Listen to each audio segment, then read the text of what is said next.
азан айтқан кезде шайтан қашады. Бірақ азан айтқан осы екен деп үйде балконнан айғайлап немесе үйдің ішіне айғайлап соседтер батарея келім сәресіне тұрып маған тамақ бермейді дейді Мадияр. Бермесе өзің тұрып қойып ішіп дұғаңды ішіп жата бер, әйелдің жынына тиме. Вообще ұрысып қаласыңдар, сондықтан оразада шыда.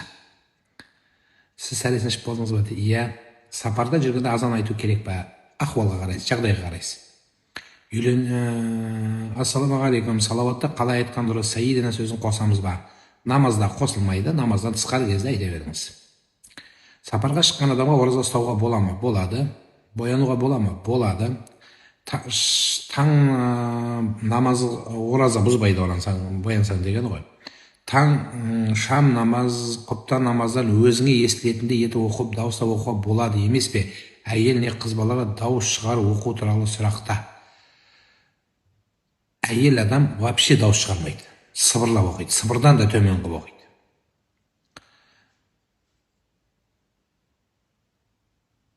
Оразаңар қабыл болсын, қазақ елі дейді. Амин, амин. Масон деп жатыр ғой, қаяқтан шықты ол? Бұл сәләфилер, енді нақтысын айта берейік, уахабистердің адилеп шығарған дүниесі. Енді анау сөйлеп айтып жатқанда бір сен түсіндіріп жатқанда бүйтіп келестеп қойды қолды былайса, соны мына бүйтіп ұстағандағымды бүйтіп қиып алып сөйтіп шығарып жатыр. Енді не істейміз енді? Адам пенде сондай да енді. Сәләфилерге жақпаған домбыраны тарту керек, қомызды тарту керек деп жатсақ ұнай ма? Олардың бәрі домбыраңды арам деді, аруақтарға Құран оқысаң кәпірсің деді. Тағы не деді? Қазақтың салтының бәрі адасқан деді. Аруақ қолдасын деп айтқан ата-бабаның бәрі кәпір деді. Оның бәрі кәпір емес. Қазақтың сөзін түсінікті қылып айтайық. Егер машалла деп айтатын болсаң, соны түсініп айт дедік. Имам Мәлік деген кісі өткен. Сол имам Мәлік үйінің сыртына машалла деп жазып қойған екен.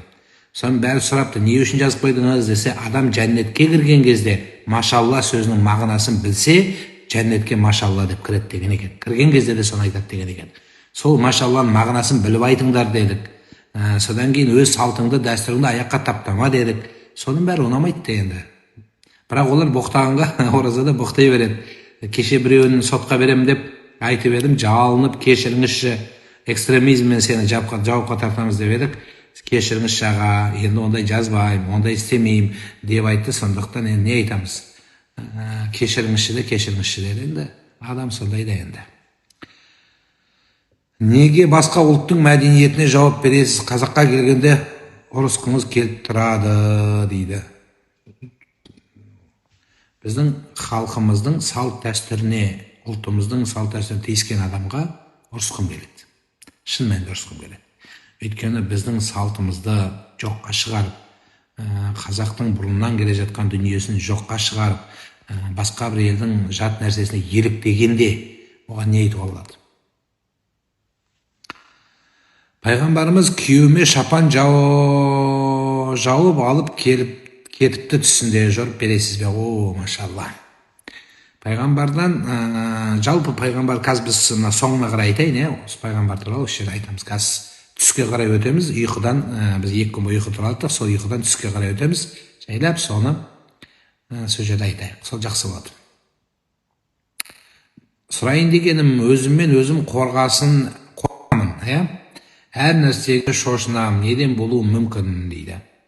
Жүрегімізде шайтан адамның жүрегіне қорқыныш салады. Сол жүректегі, іштегі қорқынышты намаз ғана алып шығады.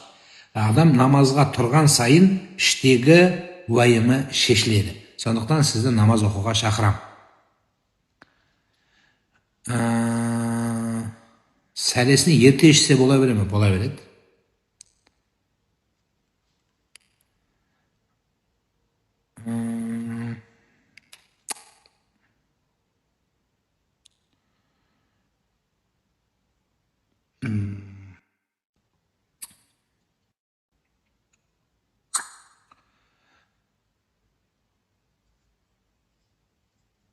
Жаңағы панический атакада тура сол сияқты қорқыныш бұл нәрсені намаз алып шығады сізді бұл нәрседен. Негізі 4 мазхабтың негізінің біреуін қалаған имам Ағзам Абу Ханифа айтқан ұлық сөзі бар. Адам қорқынышты намазбен бассын, қарызды намазбен жапсын, басына іс келсе намазбен шешсін, үйде тыныштық болмай айғай-шу болса намазбен тыныштасын, жүзіне нұр кіруді қаласа намазбен нұр кіргізсін, қарызы болса намазбен жапсын деген. Бесікте бала шошып жылайды, сіріңке жағып ала ұстауға бола ма? Ескі кітаптарда көргенім бар, бірақ ниетке байланысты деп айтқан болар едім. Ауыз бекіткен едім, кеше 3 күн дегенде аяғым ауыр екенін білдім, жалғастыра берсем бола ма? Өзіңізді қалай сезінесіз, соған қараңыз. Ассалаумағалейкум. Алейкумассалам. Ұстаз, үйде даусымды шығарып намаз оқысам бола ма? Отбасымның көзінше ішімнен оқысам шатасып кетем. Ішімнен деген сөз, вообще намазды дауыстап оқылатын намаздар мен іштей оқылатын намаздарды сіздерге түсіндіріп берейін. Іштей оқылады деген намаз сыбырмен оқылады. Орысша шопатам дейді. Яғни сыбырлап оқисың.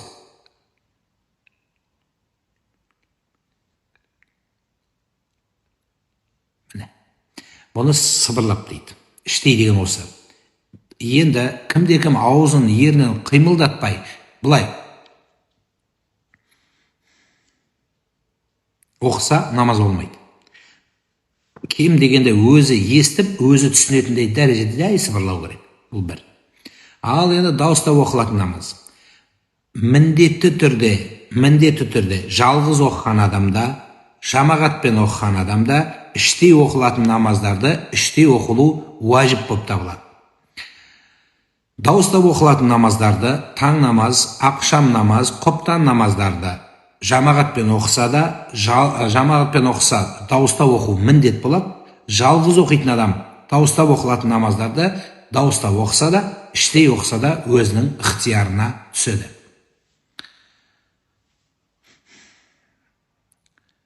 Былтырдан 5 күн қарызым бар, 65 күн ұстайын ба дейді. Не үшін? Не үшін 65 күн ұстайсыз? 5 күн болса 5 күн ұстайсың қарызыңды. Дұғаны қай кезде айтамыз? Осы бір қызық болды. Дұғаны бекітіп барып, су ішеміз ба? Жоқ, суды ішіп алып барып, дұға қыламыз ба? Деген бір, одан кейін дәретті боламыз ба? Деген биылғы новый сұрақтар легі болды ол. Дұғаны оқып алып тұрып ішсең де болады, ішіп алып тұрып дұға оқысаң да болады. Демократия, өзің білесің. Енді бірақ ауыз ашардың уақытысында дұға қабыл болатындығы белгілі. Сол үшін солай жасаймыз. Имамға ұйып тұрғанда да аузымды жыбырлатып тұру керек па? Жоқ. Имамға ұйғанда Ханафи мазхабы бойынша сүрелерді дауыстап, сыбырлап оқи алмайсыздар. Өйткені иқтидаул имамайын, имамға ұйған кезде үндемей тұру бұл міндетті болып табылады. Уажип амалдарыңызда. Тек қана сәждедегі, рукуғдегі Раббана лакал хамдты айтасыз сыбырлап.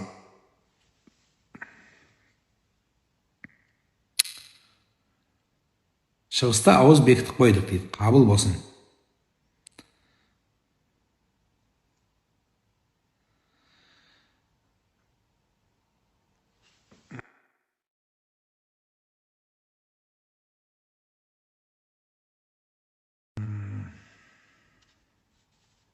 Классно, дейді, астағфирулла. Слушая вас, начала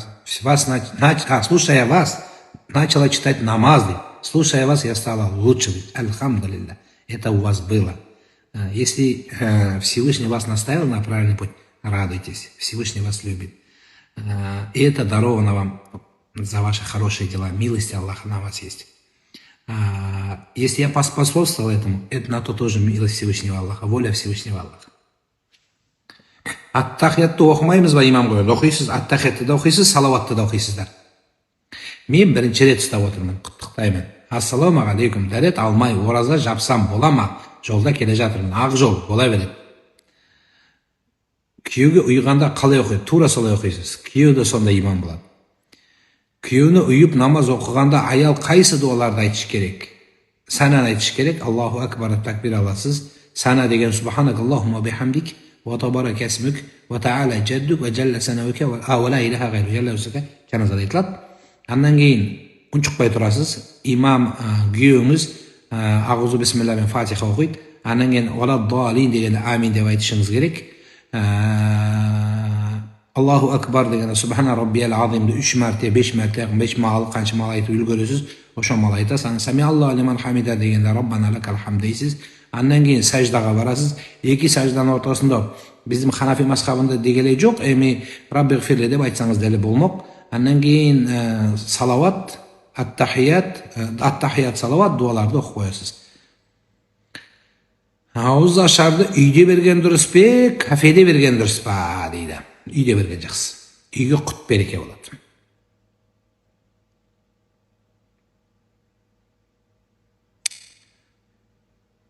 Ораза ұстаған кезде дәрет алады ма? Алсаң жақсы. Жақсы бол. Дәрет ол парыз емес. Бірақ қалай десем болады. Тақуалық үшін, адалдық үшін, игілік үшін, керемет жақсылыққа жүрсін алсаң жақсы. Бірақ алмасаң оразаң қабыл болмай қалады, оразаң чөта не то болып қалады деген сөз емес. Біреулер таласып жүргенде бар. Мен көріп тұрам, кейде комментарийларға көзім түскен кезде осы дәрет алмай ауыз бекітсеңіз болады дегенде соны талқылап, астағфирулла, қайда барасыз, неше түрлі харам сөздерді айтып, мен бар шариғаттағы нәрсені айттым, бірақ сіз комментарийға боғауыз жазып, ұятсыз сөз жазып, өзіңізге харам нәрсе жүктеп алдыңыз, Құдай қаласа.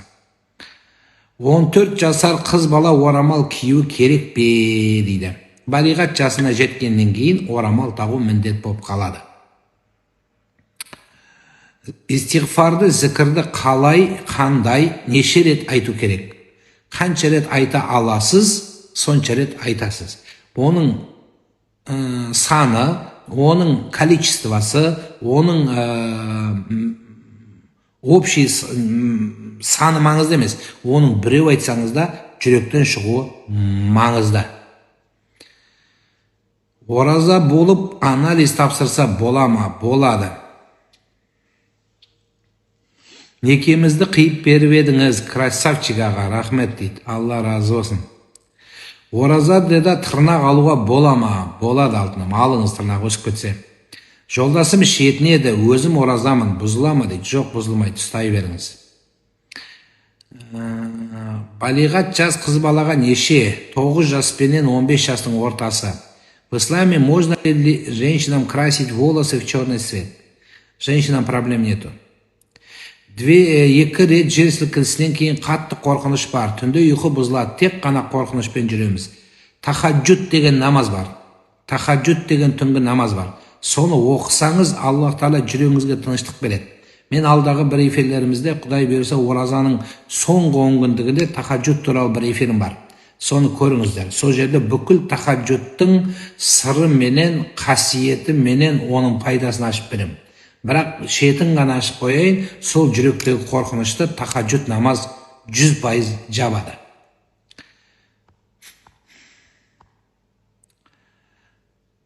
Электронный таспихты истиғфар айтқан күні о дүниеде дозаққа барасыңдар деп қоймайды. Енді мақтану үшін деген айтылған сөз. Бір уақытта таң намазын ғана оқыған дұрыс па?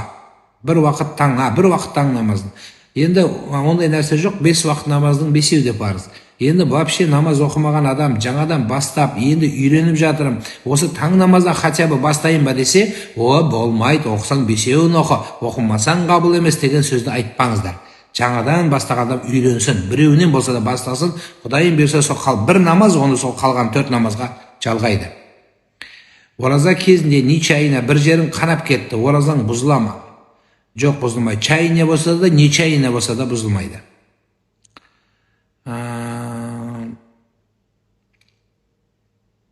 Пайғамбарымыздың өмір баян тыңдау құлшылыққа жата ма дейді. Әлбетте, сіз пайғамбарға деген махаббатыңыз ашылады. Пайғамбарымыз саллаллаху алейхи ва өмір тарихын кітап алыңыздар. Міне оразаның алдыңғы 10 күндігінің беларына кеп қалдық. Кітап оқыдыңыздар ма? Бір сүре жаттадыңыздар ма? Бір хадис жаттадыңыздар ма? Әрбір айтқан сөздерден таңғы ел ымырт ұйқыда немесе тәтті тамақ ішіп отқанда сіздердің алдарыңызда отырып осы айтқан сөздерімнен сіздердің жүректеріңізге қонсын деп осы айтқан сөздердің бәрі ең бірінші мен өзім үшін айтып жатырмын. Менен қалса сіздерге сол сияқты осыдан алып бір нәрсені ұғынып бір нәрсеге сізді мен итермелеп соған мені себепші болсам мен де бақытты, сіз де бақытты боласыз. Сондықтан құлшылыққа келуге шақырамын.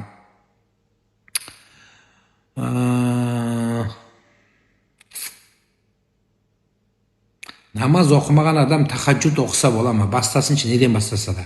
Намаз оқымаймын, зікір айтып жүре берсем қалай болады дейді. Ой. Сіз бүйтіп жатсыз да қыстың күні пальто кимеймін, куртка кимеймін, бірақ іш киіммен далада жүре берсем бола бере ма десе жатсыз да. Примерно солай деді. Совсем голый жүргенше жалаңаш, әйтеуір бір нәрсеңіз бар екен үстіңізде. Бірақ қатып қаласыз, тоңып қаласыз. Сондықтан парыз, одан кейін тахаджуд міндетті емес. Ал 5 уақыт намаз міндетті. Енді совсем ештеңе оқымағанша әйтеуір дұрыс шығар енді. Құран кітапты оқуда толық дәрет болуы шарт па? Иә.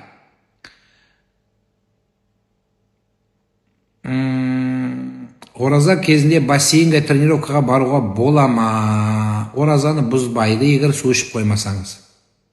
Тісемдетсем бола ма? Болады, бірақ демдеткен кезде қан жұтылмау керек.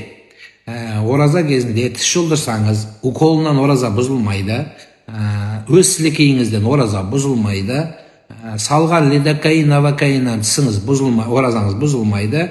Тек қана тісті жұлған орнына немесе пломбасынан әйтеуір не керек басқа да бір манипуляция жасағаннан қан көбірек ағып, сол түкіріктің, мысалы сілекейдің жартысынан көбі қызыл қан болып, сол қанды сіз жұтсаңыз, ораза бұзылады. Намаздан соң қайтыс болған адамдарға Құран бағыштау міндетті ма? Міндет болмаса не, ата-бабаңызға Құран оқымайын дедіңіз ба?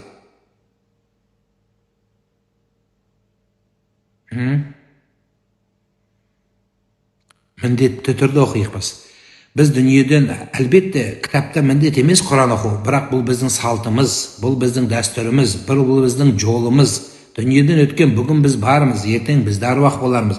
Сол кезде сіздің ұрпағыңыз сізді есінен алып, аузынан түсірмегені сізге қажет па? Қалай ойлайсыз? Тамаққа шашатын дәріден ораза бұзыла ма? Егер тамаққа шашсаңыз, тамақтан шашылған жұтылса, ораза бұзылады. Намазсыз ораза ұстауға бола ма? Сұрақ дұрыс емес. Қазір болады десем, онда вообще намаз оқымай-ақ қояйын деген мағына шығып кетеді.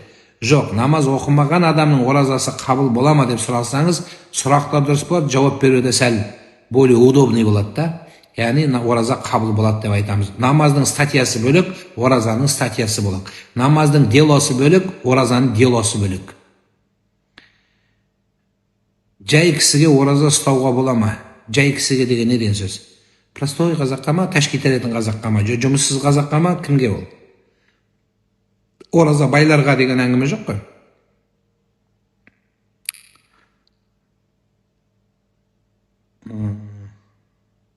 Менің білейін дегенім, менің сол көзім тарта береді.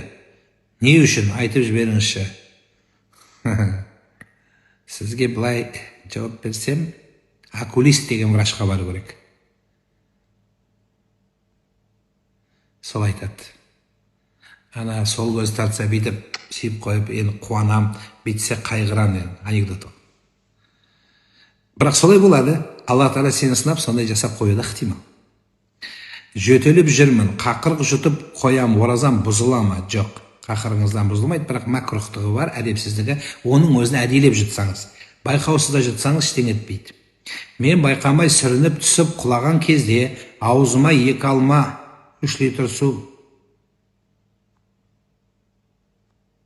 Саған ойыншық керек қой деймін,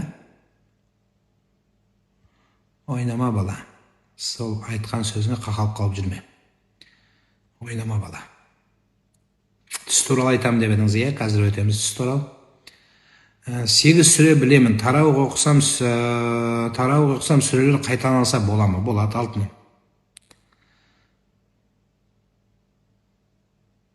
Таң намазы мен күн намазына, күн намазы деген жоқ, күн шыққанша оқылатын намаз деген сөз.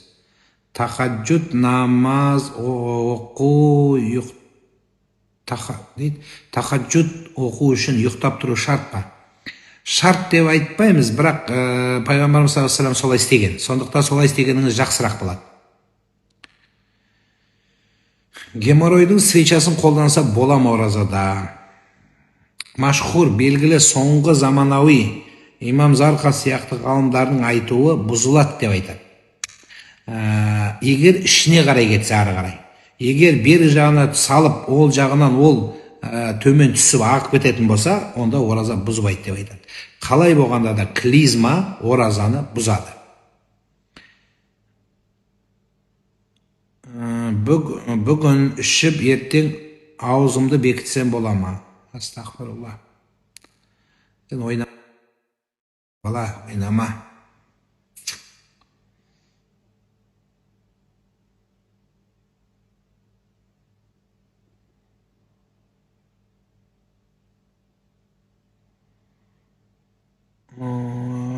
Масон деп жазғандардың видеоның барлығы сәләфи уахабистердің жазғаны. Барлығы қара жамылған, бетін тұмшылаған. Қазір балалар сондайға қызығады. Не істейік енді? Сол ұрпақты дұрыс алып шығуымыз керек. Ниет қабыл болсын. Жолыңыз түссе Шардара қаласына келіп жұма намазына уағыз айтып кетсеңіз дейді. Бұйырса, иншалла. Ассаламу алейкум ва рахматуллахи ва баракату. Ораза қабыл болсын. Пайғамбарлар туралы кино көруге бола ма? Болады.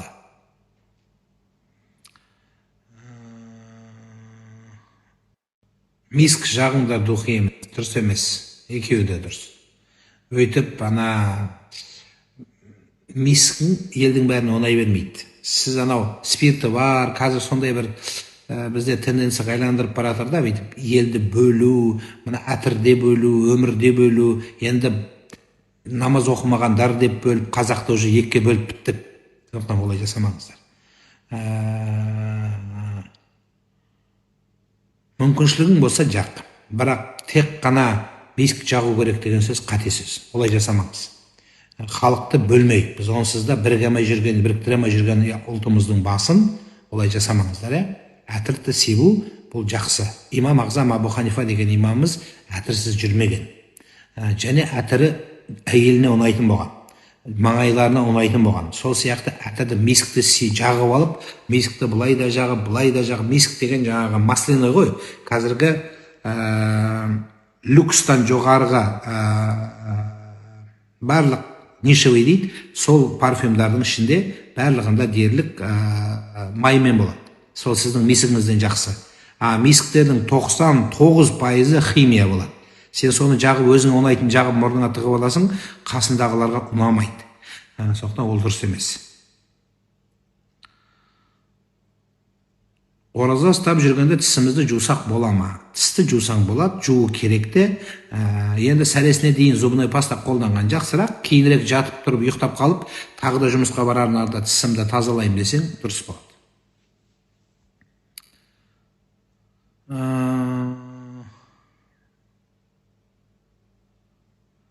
4 айлық баламды емізем, ораза ұстағалы сүтім көбейіп кеткен сияқты тойып жүр әйтеуір дейді. Дұрыс. Подростық ұлым бар, қызым бар. Діни сауаттылықты неден бастасам болады? Мешіттен бастайсыз. Тренинг өткізу. Қазір өзі тренингтің курсы жүріп жатыр. Бұл тренингтің аты Рамазан деген тренинг. И еще бұл тренинг бесплатный тренинг. Қараңыздаршы, Рамазанда қандай жақсылап қалдыңыздар, қандай тренинг күшті өтіп жатыр бәрімізге.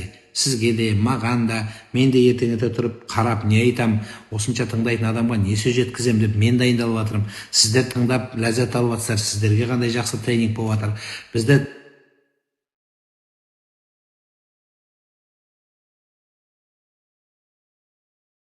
періштелер тыңдап жатыр, олар қандай қуанып жатыр. Аллах рахымына иншалла жетіп жатсыздар, ораза ұстап жатсыздар, қабыл болсын. Сондықтан тегіннен тегін болған, Алланың сыйлығы болған 1 айлық тренингке барлықтарыңыз тегін алуға шақырамын. Оразаларыңыз қабыл болсын. Сол ораза керек болмай қалады. Ақша жұмсаудың қажеті жоқ. Жолдасым екеуміз оразамыз, бірақ ұрсып қала береміз. Балаға ұрсамыз, нервім шыдамай кетеді дейді. Ораза сол ұрыстан тыю керек. Егер ораза кезінде шапылдатып еркек әйелмен ұрысса, әйел де ұрысса, бұл оразаның қадір қасиеті кетіп, оразасы қабыл болады-ау суреті, бірақ сауабы жоқтың қасына барып түседі. Сондықтан ораза демек сіздерде сурет ораза болып тұр. Картинасы бар, бірақ іші қалтырақ болып тұр. Сол жалтырау үшін соны қоюымыз керек. Нерв деген бар, сол нервті басуымыз керек, нервті тәрбиелеу керек. Адам намазбен, оразамен жете алмаған үлкен дәрежеге мінезбен де, нервті мен де, ашуды бағындырумен де жете алады. Сондықтан да Алла Тағала сол осы ораза айында нервті, ақылақ дейміз, мінезді тәрбиелеу бұл аса маңызды. Мына тамаққа деген құштарлықты, тамаққа деген жеуді оразамен басасыз ғой, басқа жеңесіз. Ораза тура сол сияқты басқа да қасиеттерді реттейтін ұлы амал болып табылады.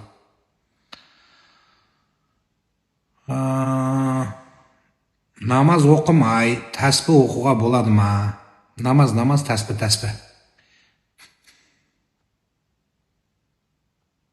Суды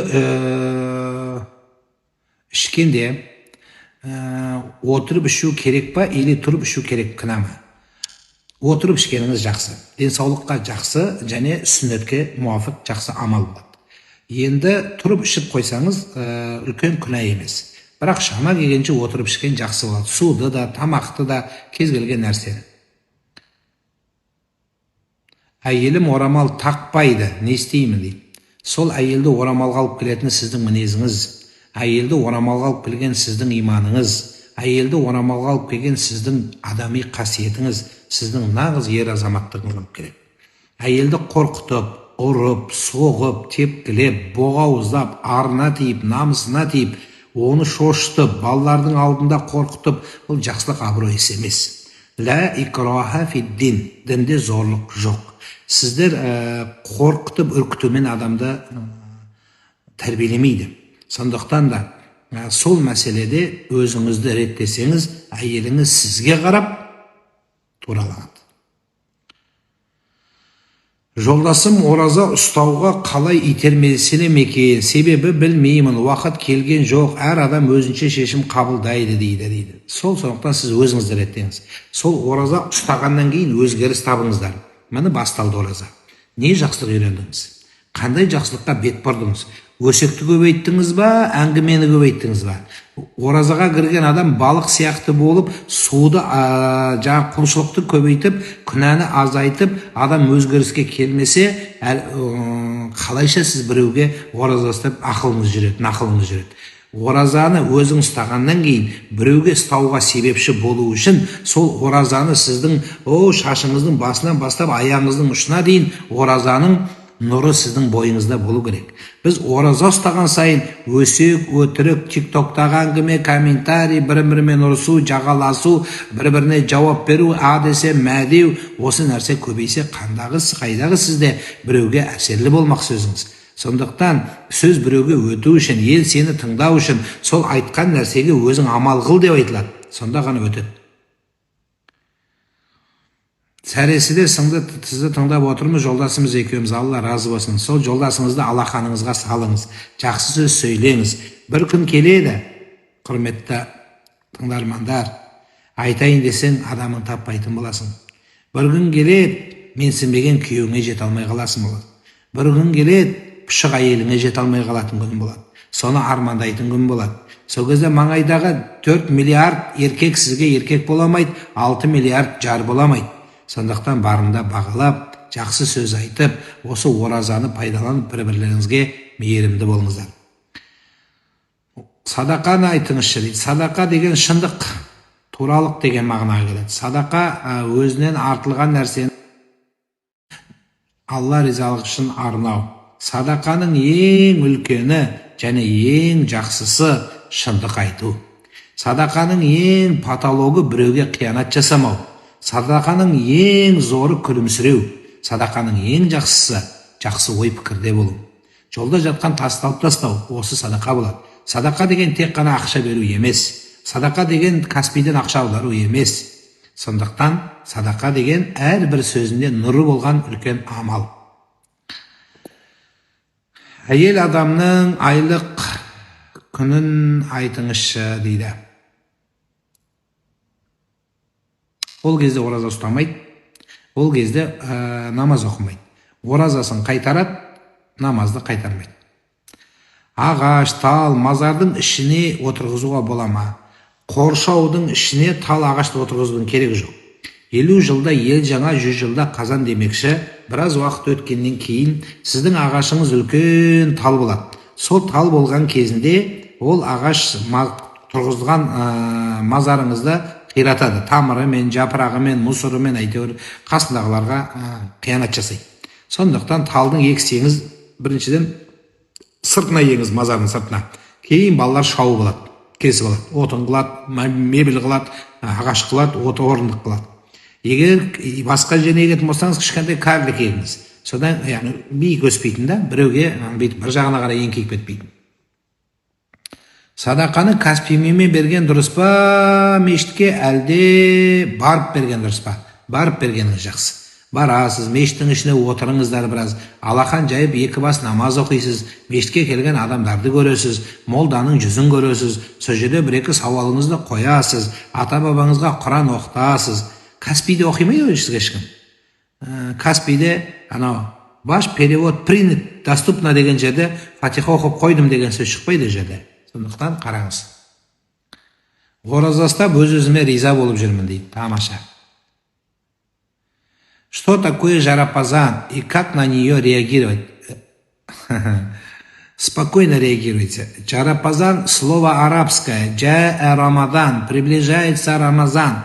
Поэтому наш народ восхвалял Всевышнего, призывал к истине, призывал к поклонению путем своих национальных традиций и обычаев. Многие традиции также переплетаются с исламом. Наоборот, это вошло в наш быт как в виде обычаев и традиций. Точно так же Джарапазан – это часть нашей культуры, нашего бытия. Поэтому мы должны на это реагировать спокойно. Даже мы должны радоваться, что у нас есть такие хорошие ценности. И мы должны дальше возрождать эти ценности, а не следуя слепым чуждым обычаям и традициям.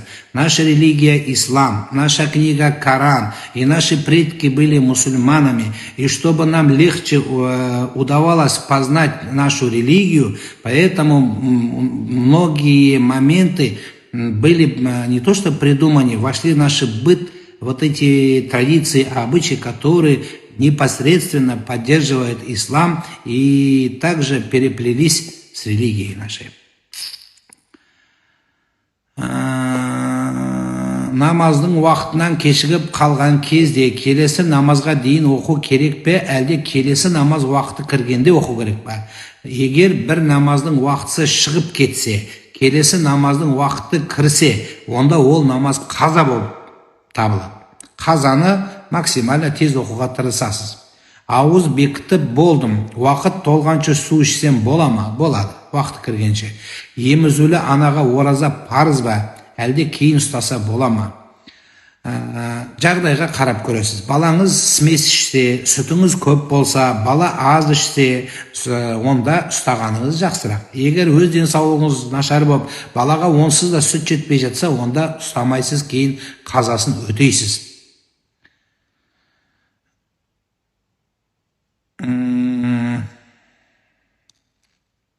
Жетайлық бөпем қарны тоймай жылап жүр, оразамын дейді. Не істеу болады? Аш оразаңды, срочно, Сапарова. Аш. Ұйықтап қалып, уақытын білмей су ішіп қойдым, ораза бұзылама. Бір күн қаза қыласыз. Сізді эфирге қашан кіреді деп күтеміз. Алла разы болсын. Балаға дем салу үшін хайыздың болмауы, дәрет ғұсылдың болуы шарт. Хайыз кезінде адам ғұсылсыз болады. Ғұсылсыз адамның Құран, аят, дұғаларды оқи алмайды. Дұғаларды айтуға болады, оның өзі Құрандағы кездеспеген дұғаларды айтсаңыз жақсырақ болады. Ал Құранда кездескендердің өзі Құранның аяты болған үшін оқымасын деп айтылады. Енді дұға оқи берсін дегенде пікір бар, бірақ жалпы Құран оқи алмайды. Тахаджуд сағат қаншаға дейін оқып үлгеру керек? Таң намазына 10 минут қалғанша бітіргеніңіз жақсы. Кеше байқамай жеп қойдым, сосын ары қарай ұстай бердім. Сізді сәресіне көріп отырамын, қарай ұстай бер деген ойыма түсіп кетті. Дұрыс. Аузыңыздан шығару керек бірақ. Қытайдан көшіп келгенмін. Бұрынғы ұстамаған оразаны қайтеміз. Қазақстанда ұстай бересіз. География жердің бетінде маңызды емес дінге. Қытай бола ма, Қазақстан бола ма, Америка бола ма, Юпитер мен Марсқа ұшып барсақ, сол жақта да ұстай бересіз. Ұйықтап тұрып сәресін ішіп алдыңыз ба дейді. Иә, ертерек тұрып сағат 3-тен бұрын ішіп алдым, 3:30-да.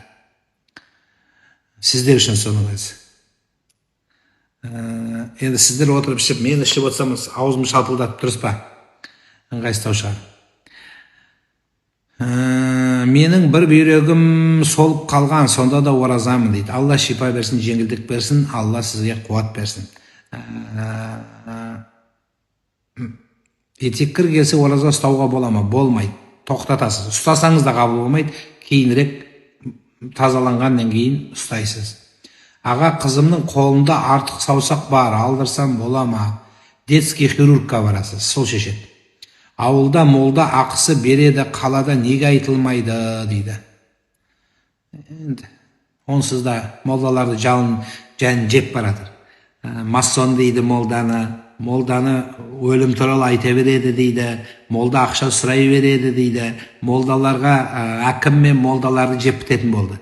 Сондықтан молдаға қазір ойбай ақысын бер десек, тағы да мына молдадан бәлеге қалдық дейді. Сол үшін оны айтпай-ақ қояйық. Беретін адам айтқызбай-ақ береді. Бермейтін адам не істейді? Тамай деп галошын таппай сөйтіп тұрады енді. Не істейді? Қабыл болсын, ештеңе етпейді. Беріп қойыңыз, шамаңыз жетсе, күнде беріп жатқан жоқсыз. Аузыңыз кеуіп кетеді ғой дейді. Аузым кеппешін, суым бар, бісміллә. Баламның мұрнына қанап кетіпті, ораза бұзыла ма дейді. Жоқ, жұтпаса болды. Шашты оразада кесуге бола ма? Болмайды. Шашты кесуге бола береді. Ораза бұзбайды дегенім ғой. Аға, баламның, так, оны айттық. Ораза кезінде духи себуге бола ма? Духи себуге болады. Қайтқан ата-ананың атынан пітір беруге бола ма? Садақа беріңіз, Құран оқытып қойыңыз. Отбасымызбен ораза тұттық, қабыл болсын. Отбасымызға жақсы бата берсеңіз дейді. Осындай сөздер түсінбеймін да. Жақсы бата беріңіз дейді. Как будто мен жаман бата беретін сияқты. Кейбіреулер дейді, жақсылап тұрып Құран оқып қойыңызшы дейді. Жамандап тұрып Құран оқу бола ма не? Құран бәрі бір қора. Қабыл болсын етіңіз. Аллам сізге мол қуат, қуаныш берсін. Бәрімізге, сізге емес, бізге деп сөйлейік, бәріміз. Бір адам шыққан ештеңе етпейді, бәріміз аман болайық. Бәрімізге күш қуат берсін, бәрімізге Алла жақсылық берсін.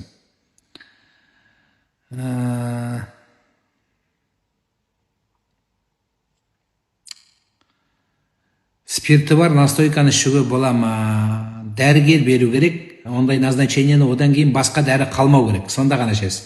Әйтпесем, арам нәрсені бірден ішуге болмайды. Шатасып ерте ашып қойдым, не болады? Қанша уақыт? 1 минут 1 секунд. Егер одан көбірек болатын болса, 1 күнге 1 күн ұстаңыз. Ауыз ашар бергенде қайтқан ата-бабаларға Құран қатым түсірсе бола ма дейді. Әлбетте. Баламды сүйе берем, ораза да бола берем, мәкрух болады. Баланы тым қатты сүю әшейінде де жақсы емес. Өзі баланы халқымыздың салтында сүймейді.